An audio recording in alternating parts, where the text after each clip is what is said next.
پښتنو کې یو صفت ده چې خپل په خبره کلک ولاړی، خپل په اصول کلک ولاړی. دې سره سره دو کې یو داسې بیماری پیدا شوې ده، یو داسې غلط سیز پیدا شوې ده چې هغې د وجې دونه یو عجیبه قسم شخړې دي. او هغه غلطه خبره دا ده چې دو کې دا بیماری پیدا شوې ده چې بعض ځایونو کې به بغیر د دلیل نه په یوې خبرې کلک ولاړي، په قرآن نه لر کېږي بیا. نو هغې د وجې هغه بې دلیله چې یو ځای کې کلک ولاړي، نو هغې د وجې دو کې یو قسم شخړه پیدا شي، د دو د وجود نه، د دو د شخصیت نه یو شخړې دي. او بیا دقې د وجې دو په دنیا کې په هر میدان کې رستو پاتې شي، د اپډیټ کېدو صفت ته نه وځي، د تحقیق کولو ماده ته ختم شي. نو دی وجې نه دا ښه خبره ده چې ته خپل اصول، خپل تقلید او خپل پښتونولي، خپل جرګه او خپل څومره ستا اصول او رسم و رواج دی د پاره د دې چې ستا نظم او ستا قوم چې کوم دی هغې نظم برقرار وي. خو دې سره سره په خپل په شخصیت کې د دې خبرې خیال ساتئ چې تاسو کې دا بیماری پیدا نشي چې بې دلیله یو ځای کې کلک ودرېږي او بیا یو 10 کاله 20 کاله بعد ته شخړې روانې شي. هر ځای کې چې موقف اختیاري، هر ځای کې چې ودرېږي، نو یو عقلی او نقلی مضبوط دلیل په بنیاد باندې به موقف اختیاري او د تحقیق کولو ماده به ځان کې نه ختمي. هر سیز باندې به تحقیق کوي، هر سیز باندې به ریسرچ کوي، ځان به پوهه کوي. چا یو سیز ایجاد کو، په هغې ځان پوهه کا چې دا څه دپاره ایجاد کړی دی او د دې د استعمال طریقه څه ده. یو مشین می واغسته، یو سیز می په پیسو واغسته، اوس به دا سیز زه استعمالوم څنګه، دا به برقراره څنګه ساتم، دا به مینټین څنګه ساتم، د دې مینټیننس چې کوم دی د هغې ما باندې ذمهواریانې څه دي.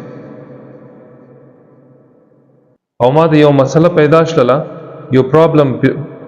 پرابلم پیدا شو، یو مسله پیدا شوه، د دې مسلې کما سره مخکې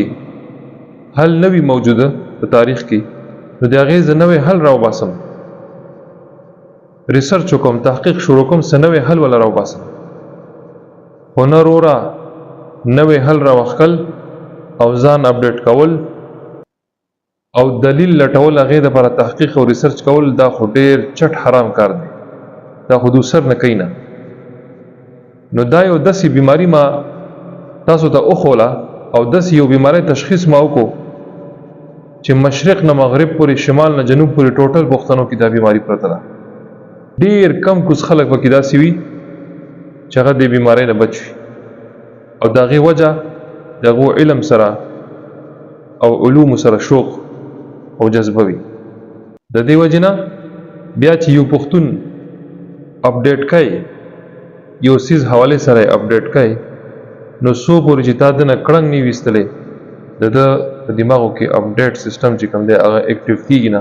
هغې کې حرکت نه راځي. نو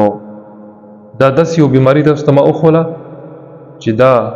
عمومي طور باندې کثرت سره په پښتنو په معاشره کې موجود ده. او دا داسې یو بیماری نه ده چې دو ځان کې په خپله پیدا کړده، دا وخت سره چې انسان یو سیز باندې نظر نه ساتي او یو سیز حوالې سره ځان له توجه نه ورکوي، نو هغې د وجې د غفلت د وجې بعض بیماریانې په خپله انسان کې پیدا شي. لکه څنګه چې یو پټی دی، هغې کې ته ګل وکرې، په هغې کې ته جوار وکرې، خو دې سره سره د ځمکې چې ته خیال ساتې، نو پکې زهریله بوټی نه کېږي. نو دا زهریله بوټی او غیر ضروري بوټی دا پکې په خپله کېږي.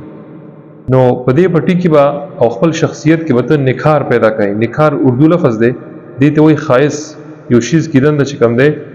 جهت صحیح کول، ډایرکشن د هغې صحیح کول چې هغه غلطې غاړ ته لاړ نه شي. تاسو ته زه یو دلیل راکړم، تاسو وایئ چې دی هسې لګیا دی خبرې کوي. تاسو په پښتنو کې وینئ چې دا ظالمان چې په کوم میدان کې کوشي او کار کوي دی به خپل دا کمیز پرتوګ سر نه پرېږدي دا لرکول ورته حرام ښکاري دا ورته داسې ښکاري لکه د ده د مرۍ ته چې ته خپیا اچوې د مري اوده کېږي به هم دې سره میدان جنگ ته به هم دې سر کوزېږي دا اوس اختر تېر شو نو قرباني دا جانور دا څاروی چې کوم دي نه چې سرمن وباسي او دا غوښې ترې کټ کوي په دې دوران کې به د ظالم بچي دا کمیز پرتوګ اچولی انجن کې چې کار کوي او دومره خطرناک هیوي مشینریز کې پکې کار کوي دی به حقه کمیز پرتوګ به اچولی دا نه وي چې یاره ما ته به چې دی سیفټي اړخ نه څه خطره به راپرېوځي او څو واقعه داسې شوي دي چې د پښتون صاحب لمن چې کوم ده دا د انجن هغه خطرناک فین کې پکې نښتې ده او د پکې لمن تاو شوې ده او خدای بچ کړی دی چې دی هغه خاص عضو ته نه دی کټ شوی نو زما محترمو خپل په اصول او خپل په تقلید خپل نظم او خپل دی معاشري نظام دا قائم ساتل په اصول کلک ودرېدل د ښه خبره ده خو دې سره سره خپل په شخصیت کې او خپل په وجود کې خپل په ذهن او په زړه کې د دې خبرې خیال ساتئ چې چېرته دا بیماري موږ کې پیدا نه شي چې په یو څیز باندې موږ بې دلیله کلک ولاړ یو هر څیز به دلیل لټوئ او هر مسلې حل دپاره څه نوی حل به راوباسئ او هر څیز تحقیق به کوئ او هر څیز باره کې به د علم حاصلولو کوشش کوئ او هر څیز سره به ځان اپډیټ ساتئ د هر نوي څیز د استعمال طریقه زده کوئ د هغې مینټین ساتلو د هغې باقی ساتلو برقراره ساتلو طریقې زده کوئ نو دا یو بیماری چې کوم ده د دې نه بچ کېدو دپاره خاص اهتمام کوئ نو انشاءالله تعالی د دې د وجې پښتنو کې به انشاءالله تعالی د پښتنو علم کې د دو هر میدان کې د دو معاشري مسایلو کې ډېر غټ فرق به پرېوځي امید لرم چې دا یو څو ماته ګوډې خبرې به ستاسو په کار راشي او د دې د وجې به فایده رسي انشاءالله بیا به ملاقات کېږي اجازه غواړم السلام علیکم ورحمة الله وبرکاته